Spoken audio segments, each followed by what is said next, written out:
Introducing Titan Flux Capacity 2 Liquid Resonance. So obviously there is no flux capacity number 1.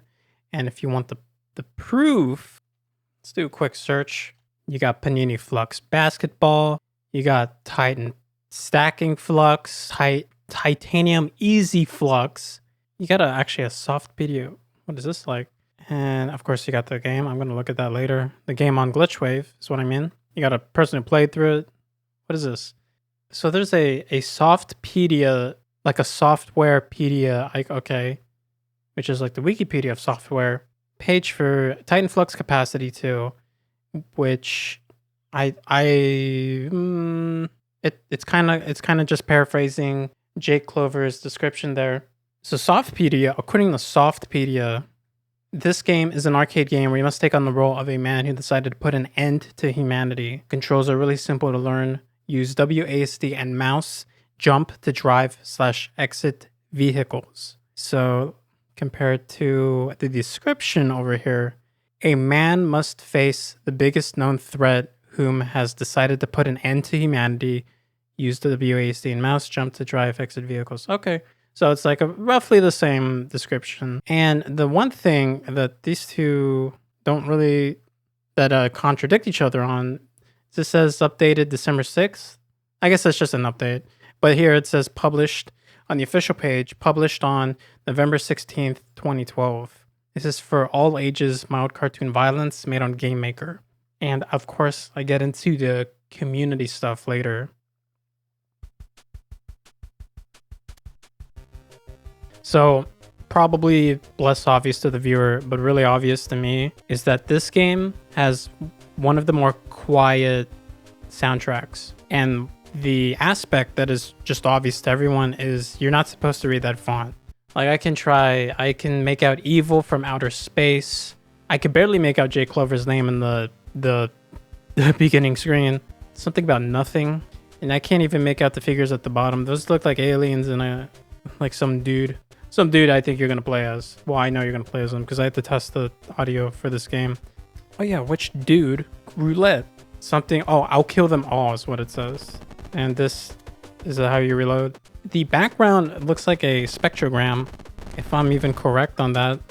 And I don't think this is humanity. I don't think humanity looks like this unless this is a sort of an interesting way of describing humanity as simply just being aliens. Maybe to this person who is attempting to fruitlessly destroy humanity, because unless you're like in some sort of special Marvel comic edition Deadpool series, I don't think you're going to really be able to take out humanity. I can't read that.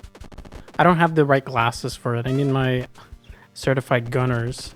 The gunners like with like the BenQ sponsorship. Maybe somehow simultaneously also sponsored by Zowie because of the BenQ aspect of it, and then also Razer, and then like with a little bit of a Logitech sponsorship, but not for the mouse actually, but for the headset, the Pro X headset for certain. Here the watermelon's back. Man, these references are really piling on. How many people are gonna get the watermelon? Oh, and vehicles have unlimited ammo, which I guess really. Oh, okay, and they can get destroyed. Which clearly vehicles having ammo is going to be such an important. It's going to like change the future of Halo. I mean, Halo has unlimited ammo. In real life, we don't have unlimited ammo. Maybe that's the technology. We just can't have like unlimited energy unless your vehicle. I'll kill them all. That's what it said. I can read it. Like I got some eyes. And now, see, this is the brilliance, right? We just piloted such a vehicle ourselves. Now we're fighting someone who has that vehicle, right? Oh, and I just gave it away for free. I'm actually a very generous person, if this didn't convince you otherwise. And the thing is, it's pretty much Jake giving us the understanding that beforehand we have knowledge about how this vehicle works because we got to use it. We got to briefly toy around with it.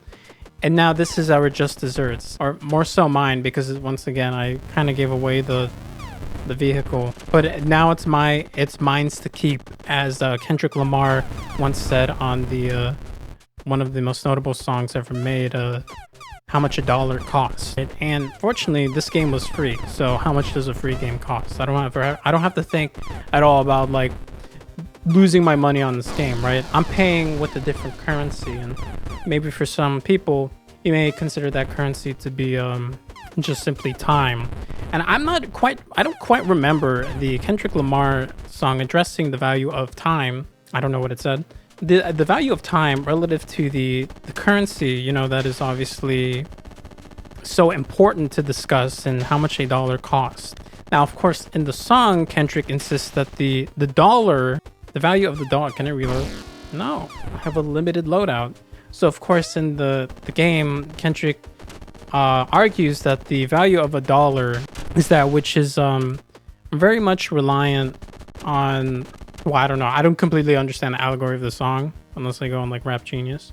I don't understand the allegory here unless I read a review that explains the entire concept to me and I just understand it perfectly. I think this is demonic, kind of like the Doom Eternal demon language, but also in the 80s, this you would not show your kids this, because I know you have kids. Show me what it means. I need to get like some espionage tools, some cryptologist material. Need like a, can I say that? A Navajo translator. That's like okay to say, right? Or because I don't know how people were back then about using the Navajo language for the sake of, I guess, radio communications during, what was it, World War II? I'm not sure. I wouldn't know. Oh, this means the end, because this is a credit scene. I'm justified in shooting what is the alien equivalent to white phosphorus onto these gooey transmissions of the game. Job well done. Mission accomplished. I think that's actually what it says. It says like mission completed, mission achieved, mission number 1, as opposed to number 6. Yeah, that was it. Look at that. So clearly that was yet another postmodern masterpiece by Jake Clover here. And this has 1.6k views, which is less than, well, I have the list here. And this is 5 likes. So looking at the trend, this is around the same amount of views as the game before it, Verrucht Dinky Timian. A little bit less than Asake, and much less than Bear Surfing Megawave and Nguyen Spectre. Less than Sheep Goes into Space. So really, we've really gone back to the beginning numbers of the first 5 games. Draco Mortis, Splode 'em Down. If you want to argue that 3.4k is similar to 1.6k views. Explosive Tomato Fro, Rainbow Kitty, and maybe Roadkill Bonanza. Any comments? Old deleted profile. Again, I think this is actually their name. Does this give me? Yeah, this is like a real profile. It doesn't quite work for me. Besides, can't read any of the text. Something wrong with my one eye? No, it's not your eyes. Don't worry. It's all the game. Clearly, it was planned, intentional. It's justified in its entire machinations 10 years ago. What Threr states, love the style, but this written stuff you're not supposed to read became more frustrating than fun as they went through the game. All right, it wasn't that frustrating, but all right, I kind of got what he means. Indie Game Hunt, another great game, like playing something you bought on an alien planet. Might be a bit too easy to die, but that may be the point. I thought it was actually pretty easy to not die on this game, actually. And when I did die, it was just my fault. Jelly Gal, no introduction here. This is really weird and pretty funny to play. It's a side-scrolling shooter, and it doesn't have the best gameplay, but it's still fun to shoot weird blobs. I like the interesting visuals, and the music is great. The text makes it kind of seem like a game from a weird alien planet. In fact, the whole thing kind of seems like a budget title from an alien planet. I quite like it. Commended. I think the gameplay you notice is like Asake, but yeah, it's so much more, I want to say, like playing it loose. It's not tightly designed. It's purposefully meant to just not be so tightly I don't know another word than tight to use here. It's not meant to be something that feels it's completely in your control, but also the gameplay is not the point. As everyone is saying, the point is that it feels like you're playing a game that isn't a language that no one can possibly understand. And something that actually, I'll get to it later. And time for the reviewing. Well, what do people on Glitchwave think? There are no ratings. Mysterious. Okay, I actually really thought it'd be like the same two people, but no. This is there are 2 pages for this. Oh, you know why? It's because it was this release right here that was selected and not the main game right here. If anyone understands how this website works. Okay. There are 3 ratings, 2.07 out of 5. So 4 out of 10. And 4 people have acknowledged that this webpage exists. You have of course, the other constant, Shandine Mandine with the 6 out of 10.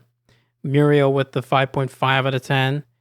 A person who is eternally singing who wants to purchase a free game. And Herman Zune with the 4 out of 10. And that's about it. Which makes for a 4 out of 10 game. This is one of the 4 out of 10 games ever made.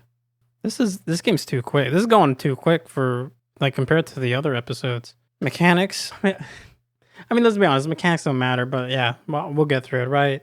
Jump to enter vehicles. Man, I actually forgot the controls. All right, jump with W to enter vehicles, move with WASD, and shoot with mouse. There's also I believe it was a grenade option, and I'll check right now. There's a grenade option. Whoops. A grenade option when you use the letter C.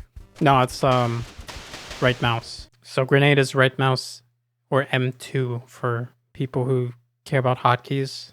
I guess hotkey language. The only resource management that I think would exist is the sort of one hit to respawn is the 1 life you have. You can only take 1 hit before you respawn.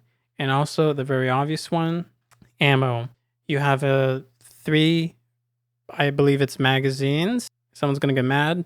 3 magazines and 4 grenades. And then you have to reload somehow. Is it fun? I think probably, yeah. It's cryptic and quick. There's not much else I could say about the game. It was so quick that I'm like, I don't think I'm missing anything from the game, but it's like, I can't say that the game fleshed itself out, right? But that wasn't the point. The game isn't you're not supposed to get like some massive experience, some presentation that could be conveyed in a 1-hour keynote for a convention of game developers. Ease of use. Yeah, this game is really easy to play. You don't really have to do anything. Just get to the end. And I guess the question is, can you dodge? But I mean, the game gives you like infinite life, so. And it is kind of effortless to dodge, yeah. For graphics, I don't have better vocabulary here. I would just say it reminds me of playing something from the early 80s. Like, yeah, again, like just kind of Atari level material, but that's like the best I could give you. And it's psychedelic for appearance, but not in the way we usually think of psychedelic appearances. Just, it's not meant to be something that's so easily clear. You're not meant to actually make out this is hard to characterize a little bit. It's meant to defy our understanding of, let's say the background is mostly red with a little bit of blue. Like I said, it's like a spectrogram. I don't know if I'm correct on that. Like this, yeah.